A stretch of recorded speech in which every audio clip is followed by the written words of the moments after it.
Oh, a banana. You're getting your potassium. Good for you.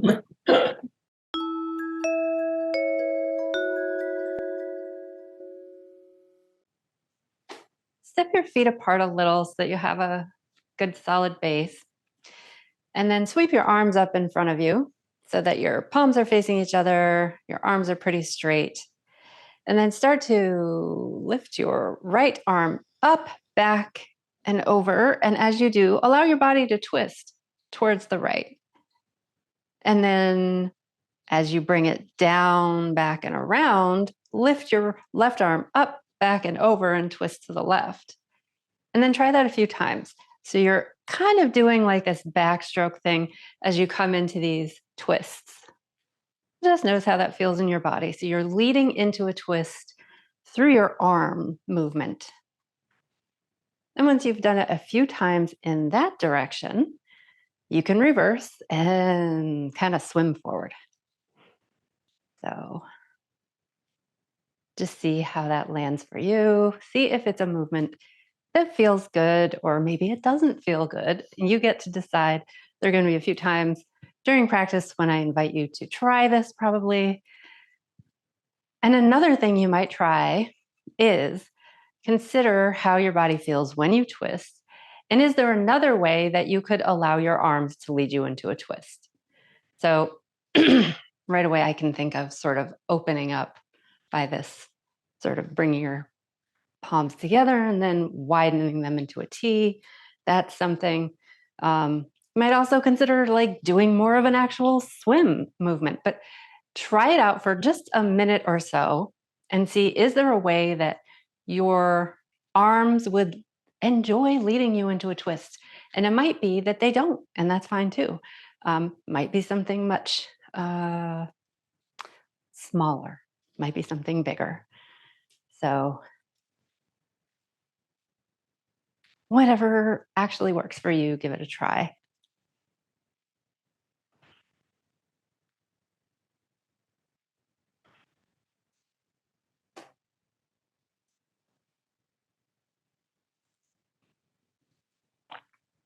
And then when you feel like, yeah, I kind of know what you're talking about, Steph, I sort of feel like I have a feel for this, come on down onto your mat and have a seat.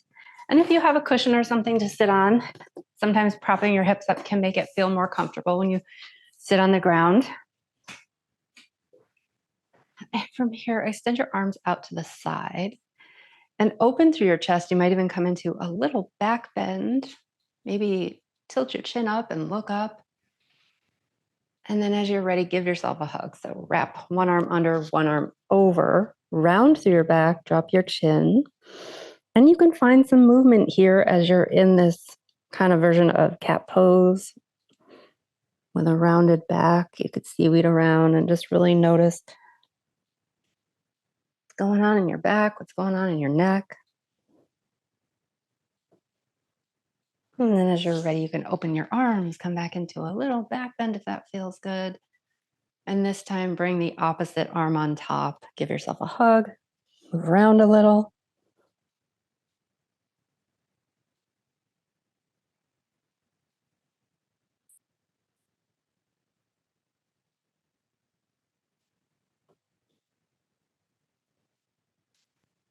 Try that again. So you can move between this kind of like a cat-cow movement here at your own pace for the next moment or two.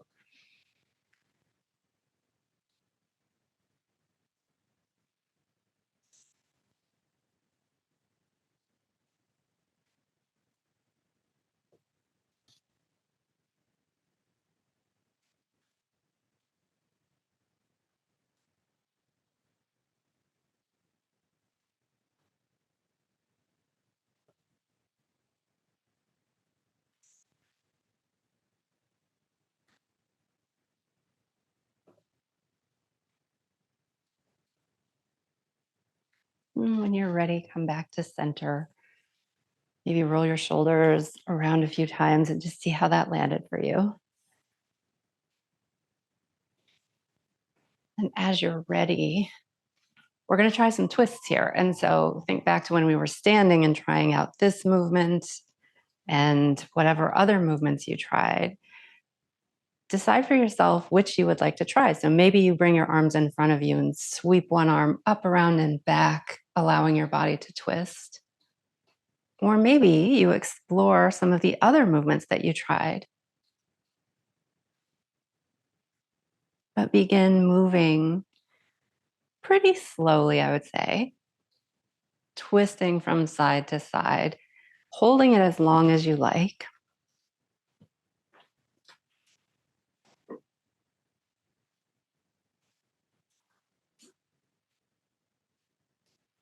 And one thing to consider is that so often in these movements in yoga and other movement modalities, we're told, uh, never do this, never do that, always twist from here, always do this. And there are a lot of rules.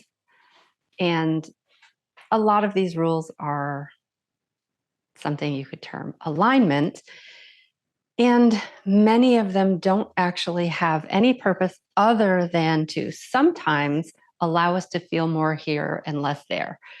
They're not rules that have to guide your movement unless you find them useful, in which case, sure, that's great. But do keep in mind that your body is going to tell you what it's feeling. So you can very often trust your body to organize itself in a way and to gravitate towards movement that really works for you. And I think it's nice to have room to kind of play with what feels good and to play with being creative and noticing how your body really likes to move.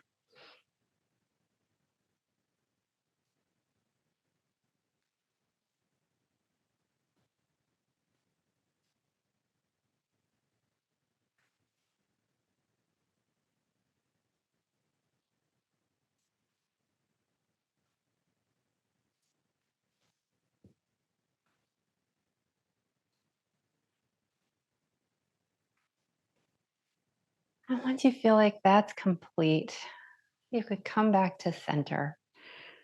Bring your fingertips to the ground beside you. Sweep your arms up. Maybe grab your right wrist with your left hand. Stretch up and lean over to get a side stretch. And if holding your arms doesn't work for you like this, you can do anything you want with your arms. This is just a suggestion. And then when you're ready, switch to the other side.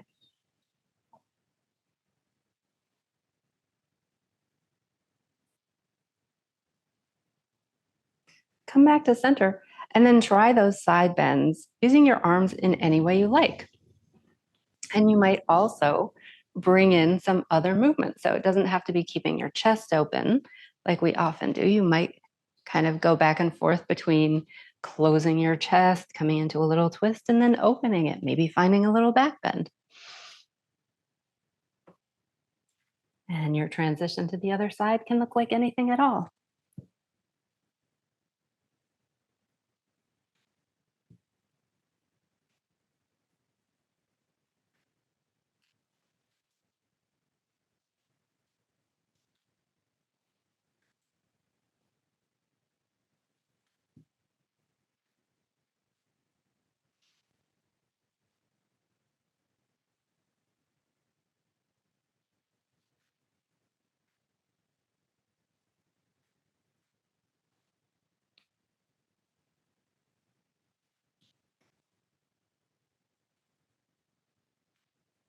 I think for myself, I really appreciate having the freedom to explore these movements in a way that feels right to me because I have a pretty significant scoliosis in my back, which sometimes makes following specific rules particularly uncomfortable or even painful.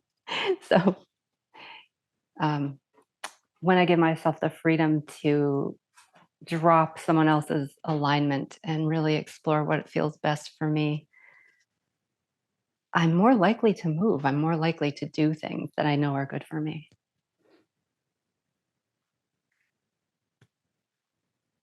Whenever that feels complete, you can come back to center And from here, bring your legs out into a wide legged position. However wide feels good to you. It doesn't have to be super wide, but it could be if that feels good. And then you can have your fingertips beside you and really find length, looking for this kind of hinge here right at your hips. And if you've got that and your back's not rounding and you're not particularly uncomfortable, oh, and by the way, you can always have your knees bent as much as you need. But if you have the freedom to do so, you might consider folding forward to any degree here. And maybe you bring a gentle flex into your feet so that you have some engagement happening through your legs. And if you're folding forward, just make sure you're not like really cranking your body into a position that hurts or feels really bad for you. This is Upavishta Konasana. So whether you're upright or folded forward, can you breathe pretty freely? Maybe see if it's possible to breathe through your nose. And one option, if you're folding forward, because we're going to be here for a bit, if you're folding forward and your elbows don't quite reach the ground or it's uncomfortable if you let them, you can place a block under your forearms. And that can sometimes be a comfortable way to rest here. Another option, if your head is quite far forward, you might tip a block up and rest your forehead on your block.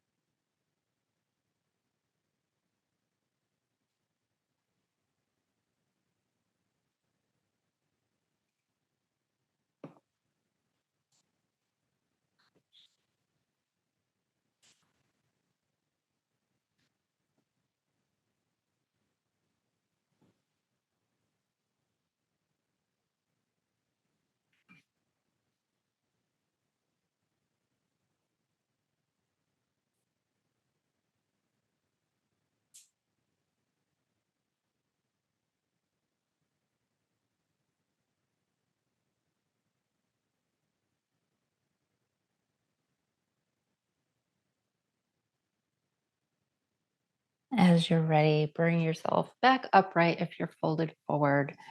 Bend through your knees, pull your feet in, and bring the soles of your feet together. Allow your knees to come out to the side. And if letting your knees come out like this is uncomfortable, you could also pop a block or a cushion underneath one or either of your knees. See again if you can find that space in your body so that you can sit up tall. And if you know you have the space to fold forward, go ahead and fold forward.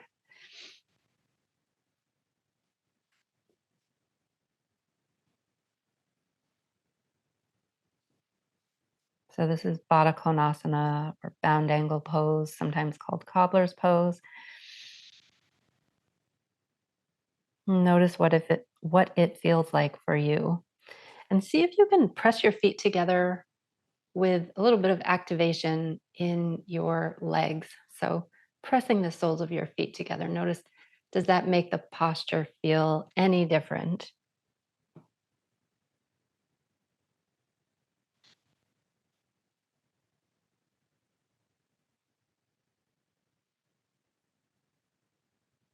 Notice where you feel your body working, where you feel a stretch. And can you breathe through all of these sensations? Can you find some ease somewhere?